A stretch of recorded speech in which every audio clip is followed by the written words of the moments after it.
to make your marble cake, you want to start off with your basic pound cake recipe. So that's already prepared and you can find that in the other video in your dashboard. So that's all done. So to create the marble cake, it's basically a combination of the vanilla pound cake with a chocolate cake all swirled together. So here I have my cocoa powder along with some boiling water. And we'll want to just give that a nice whisk just to make it nice and smooth. Now to that, just to make it a little bit more decadent, we are adding some melted dark chocolate, vegan of course. So we're going to get that all in. And that really just makes it lovely and rich. Now to our chocolate mixture, we are going to measure in 1/3 of our vanilla pound cake, or 340 grams. And just mix that together.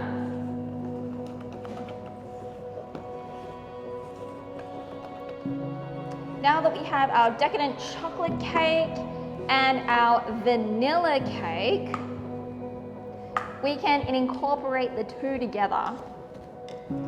So just plonk it in. We are going to gently fold. So taking your spatula, just kind of cut through that chocolate.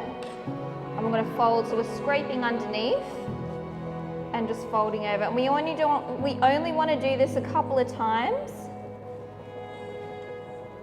Just sort of mixing those two colors together, okay? So that is enough. I'm using what's known as a bundt pan, and I've greased and floured it. And we're going to get our marble cake straight in.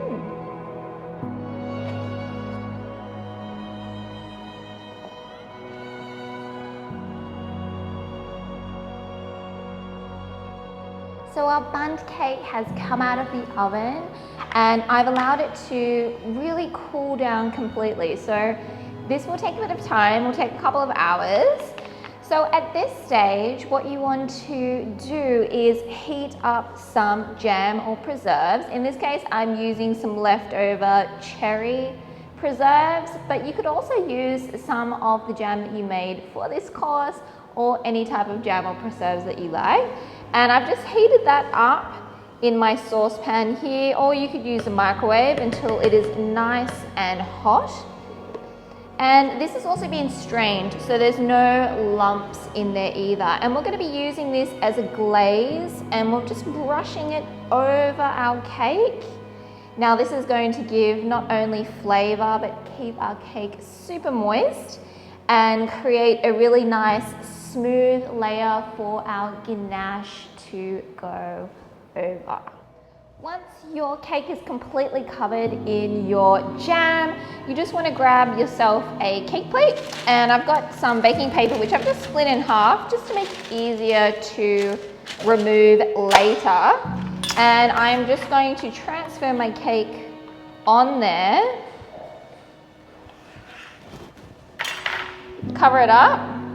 And I'm going to put this into the refrigerator overnight just to allow the pectin in the jam to completely set, and it will make it much easier for us to put our ganache on the top, and it will also give the cake time to really create a decadent texture and soak up some of that flavor from the jam also. Now in my saucepan here I have some plant cream, and to that I'm going to add my glucose syrup.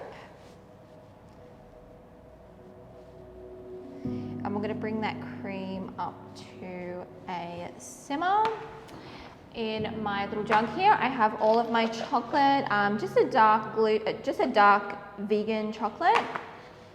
Just make sure that there's no dairy solids in there.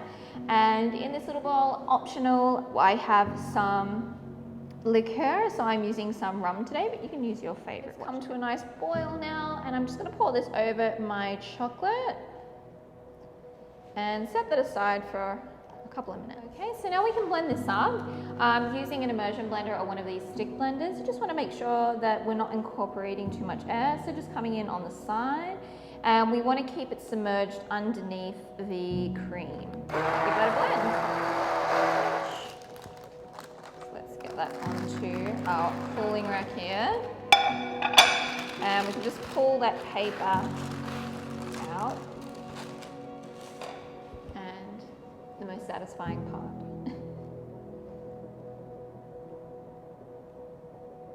So once your marble cake is completely glazed, we can start decorating. So you can use whatever you like. I have some orange zest, which I candied some time ago. So we're going to pop some of those. I really like the contrast of the color. And then dried flowers in the baking kitchen is always lovely. Easy to access from your pantry. So we're going to put a few of those on